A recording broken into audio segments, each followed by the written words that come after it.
panalitan do na kay taas nga lubi.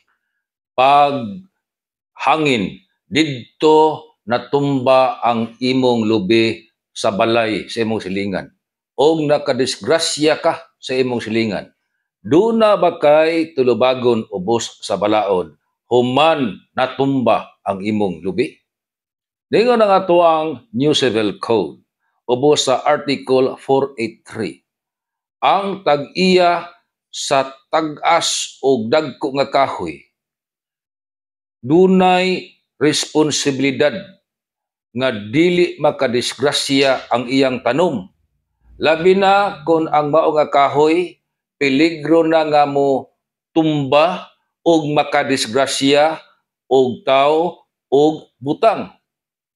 Busa, kung ikaw dunay kahoy nga peligro ng matumba, obligasyon gayud sa tag-iya nga iya kining putlon aron dili makadisgrasya.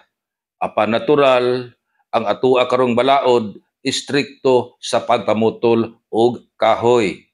Mananghid kamudaan sa Department of Environment and Natural Resources o DENR, sa dili pa ninyo putlon ang kahoy ug inyong ikatarungan nga peligro ng makadisgrasya og kinabuhi ug butang sa inyong isig katawo.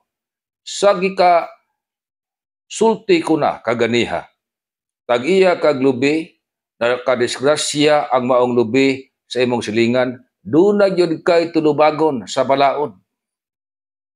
Obligado kang mo bayad og danyos ngadto sa tawo nga imuhang nadisgrasya. Obligado kang mo bayad sa tanang kadaot bugti sa pagkatumba sa imuhang lubi.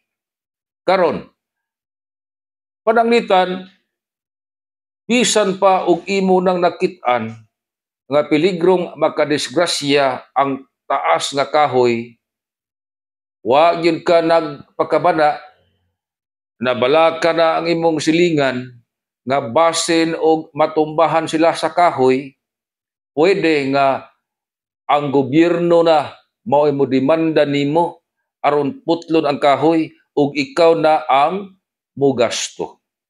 Akong balikon, kadtong mga tag-iya og dagko og tag-as nga kahoy, labi na ang kahoy peligro ng matumba o magkadisgrasya ngadto sa laing tao, doon na gid kamoy obligasyon nga inyoha ka ng putlon, pero pananghid kamudaan sa gobyerno, mahimong sa inyong barangay o dili ba sa DENR. Sa timpo nga makadisgrasya ka ng kahoya, doon na kamoy obligasyon nga mobayad og danyos sa kadaot sa mao nga kahoy.